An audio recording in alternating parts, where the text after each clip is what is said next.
terrorist is another man's gangster. There's a little twist on the expected way that statement usually goes. They usually speak about one man's terrorist is another man's freedom fighter, and you hear people speak about, for example, Nelson Mandela, because at one point in time in his life, he did some questionable things that had political intent. And that's kind of the textbook definition of terrorism. You're doing violence out there with some kind of ideological intent. It's a means to a political end or ideological end. But there seems to be a little change on the horizon just now for us here in the Caribbean, at least CARICOM, because our leaders have decided that they are going down the route of going to label some of the really horrible mass tragedy gang-related events as terrorism too. So some of those gangsters would also be considered terrorists, apparently. And to some extent, that could seem a bit in line with other movements we're seeing in the Western Hemisphere here, where one President Donald Trump, fresh into his second term, has labeled, as he promised, to be fair, he said this a while ago, he has decided that they're going to, well, they have the intention of labeling the cartels and several other of the South American gangs as terrorist organizations. Now, the question I have here with a lot of this is, definitionally, is it correct?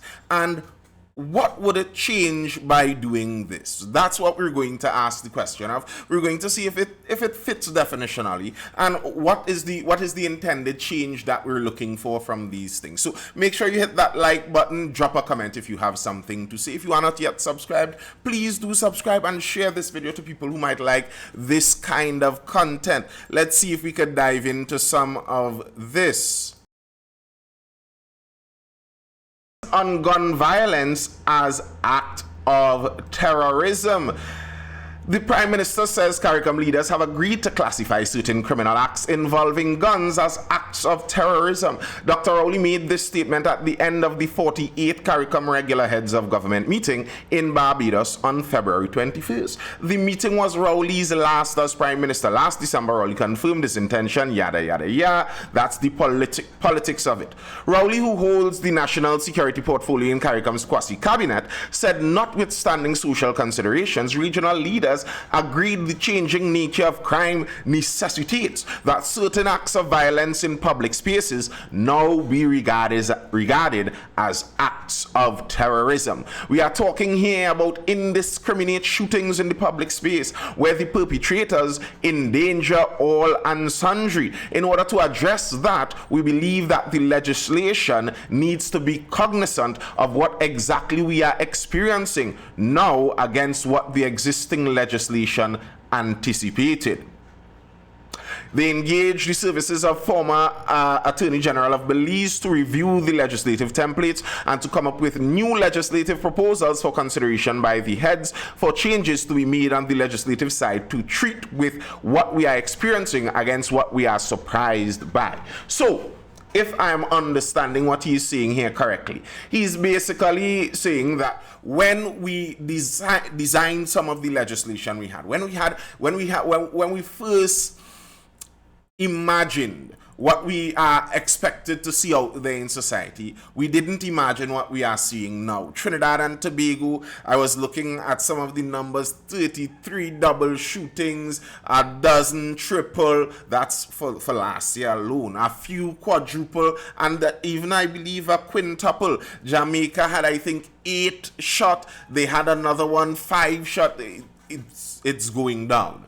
And that's what he's saying. This isn't what we expected when we were designing some of these legislation. This is far outside of the expectations we had. So we have to get a new way to look at this, and we are going to look at this like terrorism. But is it actually terrorism? Because terrorism, as I said earlier, it has that means to an end, to a political, to an ideological end. Are these mass shootings that are going on in the Caribbean, do they have a political end? Are these gangs trying to take over the country? Now, maybe if you look at the gangs in Haiti, there might be a justifiable case to say they are terrorists because they are looking to get some political ends here. But and the gangs in Jamaica, in Trinidad, in St. Lucia, by and large in many of the CARICOM states, aren't they really just about money, as all criminals are? Yes, they have elevated their level of criminality. They are willing to do more in their criminal intent. But it's still the regular, simple criminal intent. And I would think the reason for the different definitions when you're looking at terrorism is because how you tackle somebody who is ideologically driven would be different from how you tackle somebody who is monetarily driven. That seems to make sense. Now, if someone is willing to do a whole lot more than average for their monetary drive, that still isn't at the level of someone who is doing this based on a core moral principle they have in their mind or heart. I think that is a difference. And that isn't something that just changing the label would have a real effect on. Now, on the side of the US and the US government looking to do that, I could understand there's a difference there with the US because they run things differently. Who the US designates as terrorists, well, they are in a bit more danger because the US generally seeks to treat with terrorists much differently. And maybe that might be some of their intention. All right, Donald Trump designates Mexican drug cartels as terrorist groups. Move raises fears in region of cross-border American military interventions such as drone strikes. The Trump administration has declared that 8 Latin American organized crime groups are terrorist organizations, putting pressure on Mexico's government and raising the prospect of U.S. military intervention in the region to dismantle them. And this, I think, is one of the major differences right there between the CARICOM designating their gangs as terrorists and the US designating cartels as terrorists. Because one, the cartels are not internal to the United States in and of themselves. So this is something that allows them now to go out possibly and execute military action out there. So that designation has a whole heaping lot of change in how they can deal with this. That previously, it's not like they could have just gone into Mexico and taken unilateral military action, decided on their own that they're going to do something. But if it's a terrorist organization, then potentially they can. But if it's a terrorist organization here in the Caribbean, in CARICOM, what is the change that is going to happen here? All right, so there's another change I see here. They were talking about on Reuters. Trump's terrorist label for cartels raises prosecution risk for companies. Designation could lead to prosecution of U.S. companies for cartel payments. Legal experts warn of risks for migrants paying cartels for border crossings. So basically, anyone doing business with a terrorist organization would be supplying monetary aid to terrorism.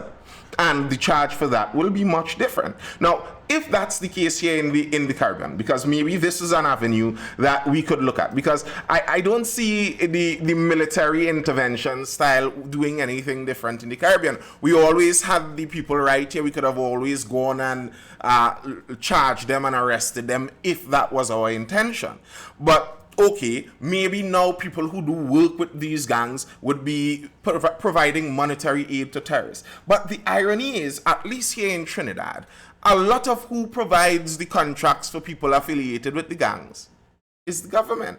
So what are we going to change with that? How is that going to make any kind of difference to what goes on in the Caribbean here? How is that going to have any kind of difference there? I'm not sure. I guess the whole point would be according to what the legislation says, what the legislation suggests. But then, again, in my mind, I'm thinking, if you're creating this legislation, you're crafting it to do what you think needs to be done to stop this level of criminality. Well, you didn't need to call it terrorism. What's the point of calling it terrorism? It could nearly seem like the whole idea of terrorism is a PR game, where we're saying that what we really mean when we say terrorism is we're taking it very seriously. But couldn't you take it very seriously while calling it still gang crime? We have an extremely serious case of gang crime growing in the Caribbean, and we need legislation to deal with that. So that's what we're going to do. That's what we're going to craft. Well, isn't that a possibility? I would have thought so, instead of having to create a label for it. And, you know, what makes me wonder about the creating of a label for it is because our Prime Minister created a label previously for the same kind of thing. Not that long ago, with same CARICOM in two. Violence in the Caribbean is a public health emergency, PM Rowley. This is what he said on the symposium on regional symposium, violence as a public health issue, the crime challenge. This was right in 2023, 2 years ago. It wasn't terrorism back then. It was a public health emergency. And what that meant back then is because we were just out of the COVID era, we understood how significant a public health emergency is. And what that means is we're taking this just as important. And now, because we see that the US is labeling their cartels as terrorists, we understand that's an important thing. So we're labeling it that now. So what are we going to label it next? If let's say SpaceX goes to Mars in the next 2 years, what we're going to rename it Martian invasion or something? It's just a PR thing. It's just changing the name. But to me, what really effect does that have? I don't mind the name stay gang warfare, because that is what it is. These are gangsters doing gang crimes. And I think trying to label it something more serious so that hopefully we take it more seriously, that's childish games that I think won't necessarily work. If the legislation is effective legislation to deal with the situations that we have in the Caribbean, then regardless of what you label it, it would be effective. If it's ineffective, then regardless of what you label it, it would be ineffective. However, I think diluting the meaning of things isn't a positive. Because if someone who does gang crime is a terrorist, does a religious zealot who wants to do crime the same kind of terrorist, and we group them all together? So terrorist is just really a serious criminal. That's all I have for now. That's all I have for now. You tell me what you think. Do you think that the Caribbean needs some change in how we view this? That these gangsters, we have to look at them as terrorists. And when we look at them as terrorists, then we could really solve the crime situation. Or is it just a name change? And what's the statement? Is a rose by any other name less beautiful, or something of the like? That's all I have for now. Tell me what you think. I'll see you in the next video.